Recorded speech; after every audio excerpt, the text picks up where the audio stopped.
রাজনৈতিক দলদের সাথে মিটিং করেছি, আমরা বাংলাদেশ জাতীয়তাবাদী দলের সাথে মিটিং করেছি, আমরা জামাত ইসলামের সাথে মিটিং করেছি, আমরা নাগরিক কমিটির সাথে মিটিং করেছি এবং পাশাপাশি আমরা ডক্টর সেশনে বাংলাদেশের সাথে মিটিং করেছি, এনডিএফ এর সাথে মিটিং করেছি। সুপারিশমালা প্রণয়ন করতে গিয়ে আপনারা আসলে কি চ্যালেঞ্জের মুখোমুখি হয়েছেন বা পড়েছেন এবং এ থেকে উত্তরণের জন্য আপনারা কোনো উপায় বা মানে কোনো গত্যন্তর কিভাবে হতে পারে সেই নির্দেশনা বা সাজেশন দিয়েছেন? এটা তো আপনি ডেফিনেটলি এটি তৃতীয় বিশ্বের একটি দেশ বাংলাদেশ, হয়তো আমরা এখন ডেভেলপ করছি, আমাদের আর্থিক সামর্থ্য বাড়ছে, আমাদের পার ক্যাপিটা ইনকাম বাড়ছে, সেসব দিক থেকে বিবেচনা করে এবং আমাদের আপনি জানেন যে স্বাস্থ্য সেক্টর একটি জটিল সেক্টর, এই সেক্টরে কিন্তু চিকিৎসক কাজ করেন, নার্স কাজ করেন, প্যারামেডিক্স কাজ করেন এবং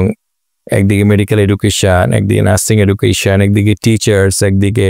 প্রাইভেট প্র্যাকটিস, আর জনগণেরকে সন্তুষ্ট করা। মানে আমাদের লক্ষ্য ছিল জনগণ কীভাবে সন্তুষ্ট হবেন এটা। তো এটা করতে গিয়ে কিন্তু আপনার প্রচুর চ্যালেঞ্জের মুখোমুখি আপনি হবেনই এবং প্রচুর বিষয়গুলো, এই জিনিসগুলো আমরা কিন্তু আমাদের বিভিন্ন স্টেক হোল্ডারদের সাথে কিন্তু আমরা প্রচুর মিটিং করেছি, আমরা রাজনৈতিক দলদের সাথে মিটিং করেছি, আমরা বাংলাদেশ জাতীয়তাবাদী দলের সাথে মিটিং করেছি, আমরা জামাত ইসলামের সাথে মিটিং করেছি, আমরা নাগরিক কমিটির সাথে মিটিং করেছি এবং পাশাপাশি আমরা ডক্টর সেশনে বাংলাদেশের সাথে মিটিং করেছি, এনডিএফ এর সাথে মিটিং করেছি, নাগরিক কমিটির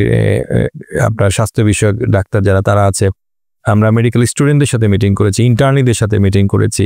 আমরা ইয়াং ডক্টরদের সাথে মিটিং করেছি এবং বিভিন্ন পেশাজীবী বিভিন্ন গ্রুপদের সাথে আমরা মিটিং করেছি, বোঝার চেষ্টা করেছি আসলে ওনাদের প্রস্তাবনাগুলো কি। কিন্তু বেশিরভাগ ক্ষেত্রে এই দলগুলো এবং এই আমি যাদের কথা বললাম তারা কিন্তু সবাই আমাদেরকে লিখিতভাবে প্রস্তাব দিয়েছেন, কিন্তু ওই প্রস্তাবগুলোই কিন্তু আমরা চেষ্টা করেছি এখানে ধারণ করার জন্য।